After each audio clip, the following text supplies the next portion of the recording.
আল্লাহকে ভয় করো, আল্লাহকে ভয় করো, আল্লাহকে ভয় করো। ইত্তাকুল্লাহ, ইত্তাকুল্লাহ, ইত্তাকুল্লাহ। ওহে মুসলিম, তোমাকে আল্লাহর সামনে দাঁড়াতে হবে। তোমার হিসাব নেওয়ার জন্য আল্লাহই যথেষ্ট, যিনি সব জানেন। তুমি যা গোপন করো ও প্রকাশ করো। তোমাকে অবশ্যই মৃত্যু বরণ করতে হবে। যখন তুমি দুনিয়ার সব কিছু ছেড়ে চলে যাবে, শুধু তুমি আখিরাতের জন্য যা সঞ্চয় করেছো তা নিয়ে সাবধান হও তোমার শেষ আমলের ব্যাপারে।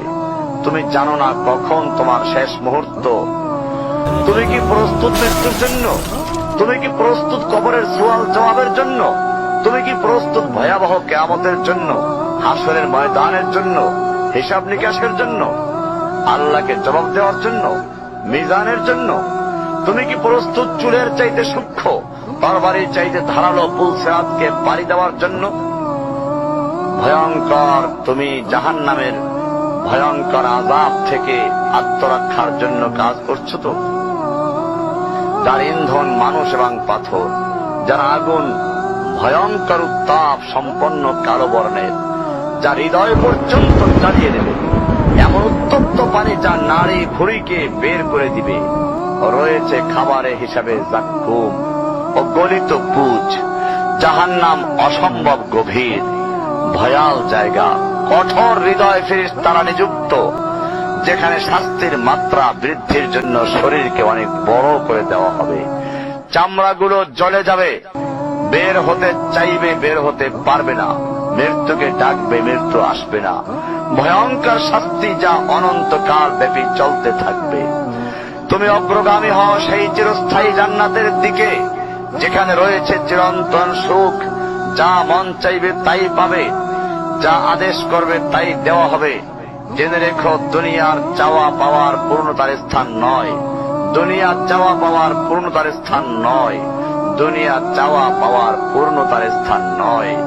জান্নাতি হচ্ছে এমন জায়গা যা তোমার সব আকাঙ্ক্ষাকে পূর্ণ করে দেওয়া হবে।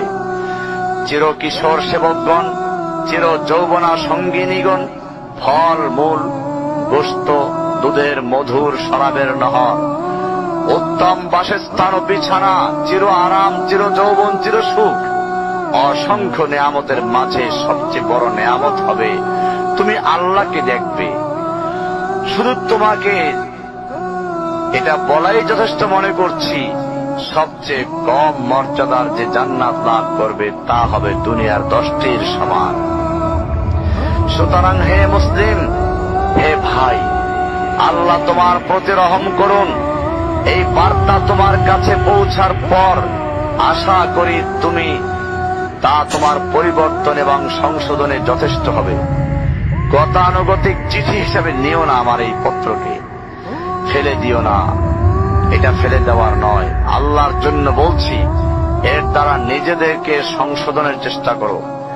আর তোমার অবস্থা যদি উত্তম হয় এর চেয়েও, যা উল্লেখ করলাম, আল্লাহর কাছে কামনা করি তোমাকে তিনি দৃঢ় রাখুন, মওত পর্যন্ত লেগে থাকো উত্তম ঈমান সহ।